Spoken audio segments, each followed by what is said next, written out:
അനാഥരാക്കരുത് ആ പ്രിയ ജീവിതങ്ങളെ. ലേഖനം മാധ്യമം ദിനപത്രം. രചന APM മുഹമ്മദ് ഹനീഷ് IAS.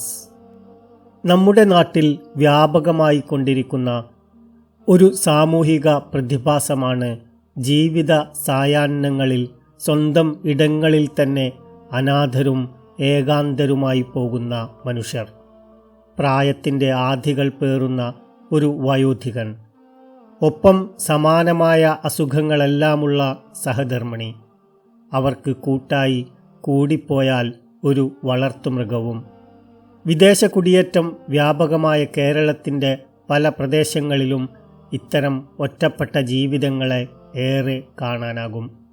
വിദേശ രാജ്യങ്ങളിലേക്ക് ജോലി ആവശ്യാർത്ഥം കുടിയേറുകയും പൗരത്വം സ്വീകരിച്ച് സകുടുംബം അവിടെ തന്നെ സ്ഥിര താമസമാക്കുകയും ചെയ്യുന്ന പുതുതലമുറ മലയാളികളുടെ എണ്ണം അനുദിനം വർദ്ധിക്കുകയാണ്. രക്ഷിതാക്കളെ കൂടി വിദേശത്തേക്ക് ക്ഷണിക്കുന്നവരാണ് പല മക്കളുമെങ്കിലും പിറന്ന മണ്ണും ജനിച്ചു വളർന്ന വീടും അധ്വാനിച്ചുണ്ടാക്കിയ പറമ്പും നട്ടുനനച്ചുണ്ടാക്കിയ കൃഷിയുമെല്ലാം ഉപേക്ഷിച്ച് പോകാൻ അവരിൽ മിക്കവരും ഒരുക്കമല്ല.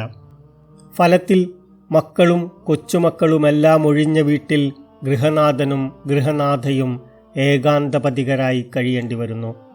ഇങ്ങനെയുള്ളവരെ സന്ദർശിക്കുകയും സാന്ത്വനിപ്പിക്കുകയും ചെയ്യേണ്ടത് നമ്മൾ ഓരോരുത്തരുടെയും കടമയാണെന്നാണ് എൻ്റെ വിശ്വാസം.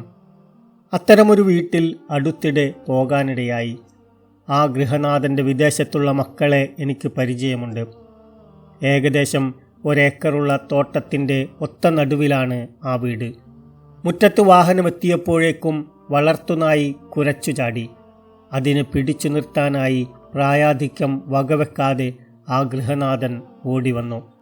സ്നേഹപൂർവം എന്നെ സ്വീകരിച്ച് അകത്തേക്കിരുത്തി. സുഖവിവരങ്ങൾ അന്വേഷിക്കുന്നതിനോടൊപ്പം വിദേശത്തുള്ള മക്കളെക്കുറിച്ചും ഞാൻ ഇരുവരോടും തിരക്കി. അവരൊക്കെ സുഖമായിരിക്കുന്നു, ഇടയ്ക്ക് വിളിക്കാറുണ്ട്.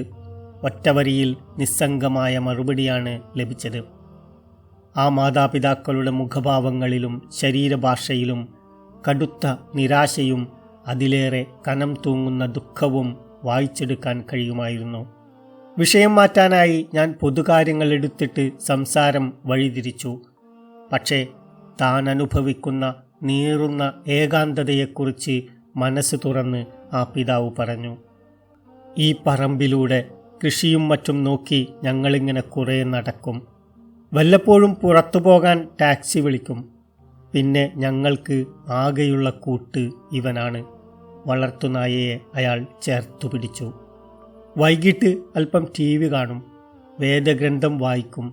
ചിലപ്പോൾ മക്കൾ വീഡിയോ കോളിൽ വരും. അതുകഴിഞ്ഞ് അത്താഴവും കഴിച്ച് വേഗം കിടക്കും.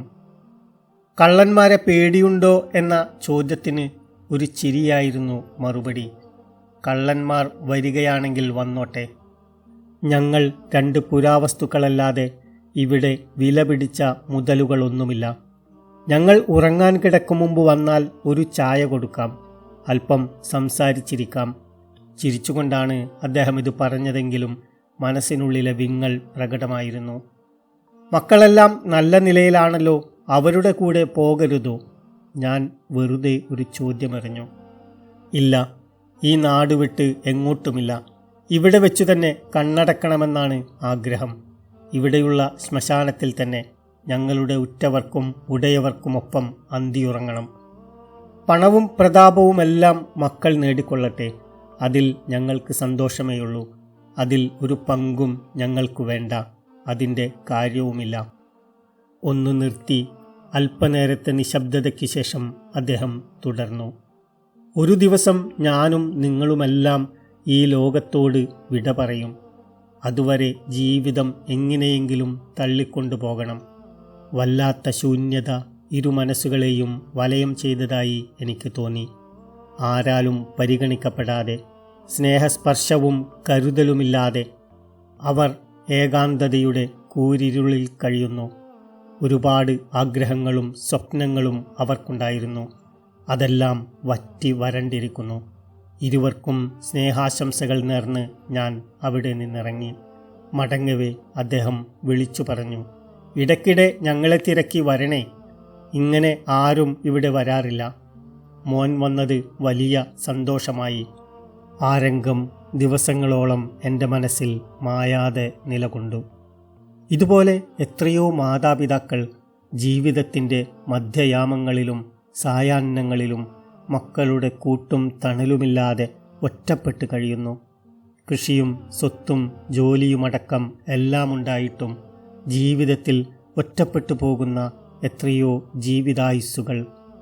അവരിൽ മിക്കവരും ആഗ്രഹിക്കുന്നത് മക്കളുടെ പണമല്ല, അവരുടെ സാന്നിധ്യമാണ്.